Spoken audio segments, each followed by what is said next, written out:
Hello friends, welcome back to Fadiya vlog. ഇന്ന് നമ്മൾ ഉണ്ടാക്കാൻ പോകുന്നത് സോഷ്യൽ മീഡിയയിലൊക്കെ ഇപ്പോൾ ഭയങ്കര വൈറലായിക്കൊണ്ടിരിക്കുന്ന ഒരു അടിപൊളി ബ്രസീലിയൻ സ്വീറ്റ് ആണ് കേട്ടോ. ബ്രസീലിയൻ ബാല ബയാന.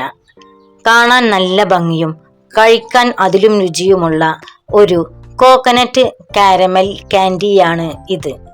അപ്പോൾ ഇത് എങ്ങനെയാണ് തയ്യാറാക്കുന്നത് എന്ന് നോക്കിയാലോ. ഇതിനായിട്ട് മെയിനായിട്ട് വേണ്ടത് ഡെസിക്കേറ്റഡ് കോക്കനട്ടാണ്, അഥവാ ഉണങ്ങിയ തേങ്ങാപ്പൊടിയാണ് വേണ്ടത് കേട്ടോ. കടയിൽ നിന്നൊക്കെ വാങ്ങാൻ കിട്ടുമെങ്കിലും ഞാനിത് വീട്ടിൽ തന്നെയാണ് തയ്യാറാക്കിയിരിക്കുന്നത്.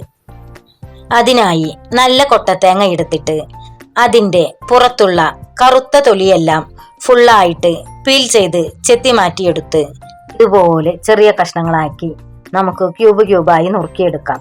ഇത് മിക്സിയിലിടുമ്പോൾ പെട്ടെന്ന് ക്രഷ് ചെയ്ത് കെട്ടാൻ വേണ്ടിയാണ് ഇങ്ങനെ ചെറുതാക്കി ക്യൂബാക്കിയിട്ട് നുറുക്കിയെടുത്തിരിക്കുന്നത് കേട്ടോ. അപ്പോൾ നമുക്കിനി നമ്മുടെ തേങ്ങ മിക്സിയിലിട്ട് എടുക്കാം. മിക്സിയുടെ ജാറിലിട്ട് ചെറുതായി പൊടിച്ചതിന് ശേഷം നമ്മുടെ തേങ്ങ ഒരു പാനലിലേക്ക് ഇടുക. എന്നിട്ട് ലോ ഫ്ലെയിമിലിട്ടിട്ട് വേണം നമുക്ക് ഇത് ചൂടാക്കിയെടുക്കാൻ. കൈവിടാതെ ഇളക്കി ഇതിലെ ഈർപ്പമെല്ലാം കളഞ്ഞ് നല്ല ഡ്രൈ ആക്കി എടുത്തതാണ് ഈ കാണുന്ന ഹോം മെയ്ഡ് തേങ്ങാപ്പൊടി. അപ്പോൾ വിചാരിച്ചാൽ ഇത് നമുക്ക് വീട്ടിൽ തന്നെ എളുപ്പത്തിൽ ഉണ്ടാക്കാവുന്നതേ ഉള്ളൂ കേട്ടോ. ഇനി നമ്മുടെ തേങ്ങാപ്പൊടിയൊക്കെ നല്ലവണ്ണം ചൂടായി വന്നിട്ടുണ്ട്. അതിലേക്ക് നമ്മളൊരു ബട്ടറാണ് ഇട്ട് കൊടുക്കുന്നത്. ഒരു 2 ടേബിൾ സ്പൂണ് ബട്ടറൊക്കെ ഞാൻ ഇട്ട് കൊടുക്കുന്നുണ്ട് കേട്ടോ. എന്നിട്ട് നമ്മുടെ തേങ്ങ നല്ലവണ്ണം ഈ ബട്ടറും ഈ തേങ്ങയുമായി നല്ലവണ്ണം മിക്സ് ചെയ്തെടുക്കണം. നല്ല ടേസ്റ്റുള്ളൊരു ഡെസിക്കേറ്റഡ് കോക്കനട്ട് സ്നാക്സാണ്, മിഠായിയാണ് കേട്ടോ ഇത്. ഇതെല്ലാവരും ഒക്കെ ഒന്ന് ഇങ്ങനെ ഉണ്ടാക്കി നോക്കണം, ട്രൈ ചെയ്ത് നോക്കണം.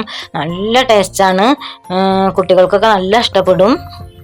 ഇനി നമുക്ക് ഇതിലേക്ക് കണ്ടൻസ്ഡ് മിൽക്കാണ് ഒഴിച്ചു കൊടുക്കുന്നത്. അത് നമുക്ക് ആവശ്യത്തിന് മധുരത്തിനനുസരിച്ച് നമുക്ക് ഒഴിച്ചു കൊടുക്കാം. കുറച്ച് ഒഴിച്ചൊന്ന് മിക്സ് ചെയ്ത് നോക്കിയിട്ട് പിന്നെ വേണമെങ്കിൽ ഒന്നും കൂടി ഒഴിച്ചാൽ മതി. നമുക്കൊരു ബോൾ രൂപത്തിൽ ഉരുട്ടിയെടുക്കാൻ പാകത്തിന് വേണം ഇത് നമ്മൾ തയ്യാറാക്കേണ്ടത്. അപ്പോൾ നമ്മൾ ഇത് നല്ലവണ്ണം മിക്സ് ചെയ്തെടുക്കണം കേട്ടോ. നമ്മുടെ ബട്ടറും കണ്ടൻസ്ഡ് മിൽക്കൊക്കെ പാടെ കൂടിയിട്ട് നമ്മളെ കോക്കനട്ടിൽ നല്ലവണ്ണം മിക്സായി കിട്ടിയിട്ടുണ്ട് കേട്ടോ. ഇത് ഇനി നമുക്കൊരു ബൗളിലേക്ക് മാറ്റാം. ഇതിപ്പോൾ ശരിയായി കിട്ടിയിട്ടുണ്ട്. ഇനി തീ നമുക്ക് ഫ്ലെയിം നിർത്തിയിട്ട് നമുക്ക് ബൗളിലേക്ക് മാറ്റാം കേട്ടോ.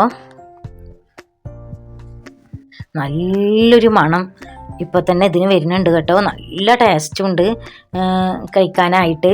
ഇത് നമുക്ക് ഇതുപോലെ കയ്യിൽ ഒരു തുള്ളി എണ്ണ പുരട്ടിയിട്ട് ഇതുപോലെ നമുക്ക് ഉരുട്ടിയെടുക്കാം. ഓരോ ബോളായിട്ട് കുഞ്ഞ് ബോളായിട്ട് നമുക്ക് ഉരുട്ടിയെടുക്കാം. ദുബായിലൊക്കെ വൈറലായ ഒരു സ്നാക്സും കൂടിയാണ് ഇത്. അപ്പോൾ എല്ലാവരും ഇതൊക്കെ ഒന്ന് ട്രൈ ചെയ്ത് നോക്കണം, തീർച്ചയായും ഉണ്ടാക്കി നോക്കണം. നല്ല ടേസ്റ്റുള്ള ഒരു സ്നാക്സാണ് ഇത്. അടുത്തതായി ഇതിലേക്ക് വേണ്ടത് കാരമൽ സിറപ്പാണ്. അതിനായി ഒരു പാനിൽ പഞ്ചസാര ഇട്ട് വെള്ളം ചേർക്കാതെ നന്നായിട്ട് ഉരുക്കി ഗോൾഡൻ ബ്രൗൺ കളറിലുള്ള കാരമൽ തയ്യാറാക്കാം. ഇനി നമ്മൾ ഉരുട്ടി വെച്ചിരിക്കുന്ന ഈ കോക്കനറ്റ് ബോൾസ് ഓരോന്നായി ഈ കാരമൽ സിറപ്പിൽ മുക്കി കോട്ട് ചെയ്ത് എടുക്കുക. കാരമൽ കോട്ടിങ് ആറി വരുമ്പോൾ പുറം ഭാഗം നല്ല ക്രിസ്പിയും ഉള്ളിൽ നല്ല സോഫ്റ്റും ജ്യൂസിയുമായിട്ടുള്ള നമ്മുടെ ബ്രസീലിയൻ ബാല ബയാന ഇവിടെ റെഡി ആയിട്ടുണ്ട്. കണ്ടില്ലേ, വീട്ടിലുള്ള ചേരുവകൾ കൊണ്ട് എത്ര എളുപ്പത്തിലാണ് ഇത് ഉണ്ടാക്കിയതെന്ന്. എല്ലാവരും ഇതൊന്ന് ട്രൈ ചെയ്തു നോക്കണം കേട്ടോ. കുട്ടികൾക്കൊക്കെ ഇത് ഒരുപാട് ഇഷ്ടപ്പെടും. വീഡിയോ ഇഷ്ടമായാൽ എപ്പോഴും പറയുന്നത് പോലെ ലൈക്ക് ചെയ്യാനും ഷെയർ ചെയ്യാനും ചാനൽ സബ്സ്ക്രൈബ് ചെയ്യാനും മറക്കല്ലേ. ഇതുപോലുള്ള ഇൻഫർമേറ്റീവായ അടിപൊളി നല്ല വീഡിയോസുകൾ നമ്മളുടെ ചാനലിൽ കിടപ്പുണ്ട് കേട്ടോ. ഫുഡിൻ്റെ വീഡിയോസുകൾ നമ്മുടെ ചാനലിൽ കിടപ്പുണ്ട്. അപ്പോൾ എല്ലാവരും ഒന്ന് നമ്മുടെ ചാനലൊക്കെ ഒന്ന് പോയി നോക്കുക. അടുത്തൊരു വീഡിയോയുമായി വീണ്ടും വരാം. അസ്സലാമു അലൈക്കും. വോൾ